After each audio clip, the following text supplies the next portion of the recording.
जय जगन्नाथ। मैं शिवानी चक्रवर्ती अपने channel Bong Calling Food Tales में आप सबका स्वागत करती हूँ। आज हम आपको बताएंगे जगन्नाथ पंचरात्र होता क्या है और बहुत ही सरल भाषा में समझाने की कोशिश करेंगे। सनातन धर्म में पंचरात्र का महत्व बहुत ज़्यादा है। 5 दिन का समय होता है जिसमें भगवान नारायण को मुख्य देवता के रूप में पूजा करने के लिए संकल्प किया जाता है। ये आप सबको पता है। और कहीं कहीं भगवान नारायण के साथ साथ नारद जी का भी पंचरात्र होता है। जगन्नाथ जी के पंचरात्र बहुत ही सिंपल है। बहुत जगह पर जगन्नाथ जी का पंचरात्र होता है और अपने घर के मंदिर में भी आप संकल्प करके पंचरात्र कर सकते हैं। जिस तरीके से हम डेली भगवान की पूजा करते हैं, भगवान जी का स्नान कराते हैं, उनको चंदन लगाते हैं, उनको पुष्प अर्पण करते हैं, भोग लगाते हैं, पूजा बिल्कुल उसी तरीके से होती है। लेकिन ये संकल्प करके करनी होती है कि हम 5 दिन तक भगवान जी की ये विशेष तरीके से पूजा करेंगे। और ये 5 दिन आपको जगन्नाथ जी की कथा सुननी होती है। जो स्कंद पुराण में उत्कल खंड में लिखा है जगन्नाथ धाम के बारे में, जगन्नाथ जी के बारे में, वो कथा सुननी होती है।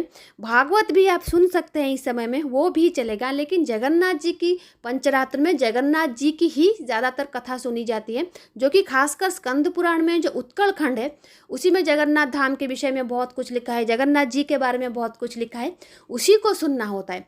पूजा में कोई विशेष अलग नहीं करना होता। जिस तरीके से आप नित्य पूजा करते हैं उसी तरीके से पूजा कर सकते हैं और इस समय में जगन्नाथ जी की कथा भी सुन सकते हैं।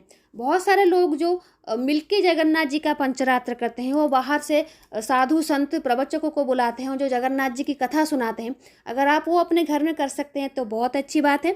अगर वो नहीं कर सकते हैं तो खुद आप जगन्नाथ जी के भजन सुने। बहुत सारे जगन्नाथ जी की कथाएँ होती हैं, किताबें होती हैं जिसमें जगन्नाथ जी की कथाएँ लिखी होती हैं, वो भी पढ़ सकते हैं तो उससे भी होगा। अगर वो नहीं हो सकता तो आप भागवत पढ़ सकते हैं, उससे भी आपके जगन्नाथ पंचरात्र की जो पूजा की विधि है वो संपूर्ण मानी जाएगी। और जगन्नाथ जी का पंचरात्र करने से जगन्नाथ जी के विशेष आशीर्वाद मिलता है, ऐसा मानते हैं। और आजकल जगन्नाथ पंचरात्र बहुत जगह पर हो रहा है, बहुत सारे लोग पंचरात्र कर रहे हैं। खासकर मैं उड़ीसा की बात कर रही हूँ, बाहर तो शायद लोगों को इतना पता नहीं, लेकिन बाहर भी भगवान नारायण का पंचरात्र होता है। तो अगर आप जगन्नाथ जी के पंचरात्र करना चाहते हैं अपने घर में तो कोई ज़्यादा आडंबर करने की ज़रूरत नहीं होती। लेकिन हाँ, जो भी पूजा आप करें उसके लिए संकल्प ज़रूर करें, क्योंकि पंचरात्र में बिना संकल्प के आप पूजा नहीं कर सकते। आप संकल्प लें कि आप पंचरात्र करना चाहते हैं और जगन्नाथ जी की विशेष पूजा करना चाहते हैं।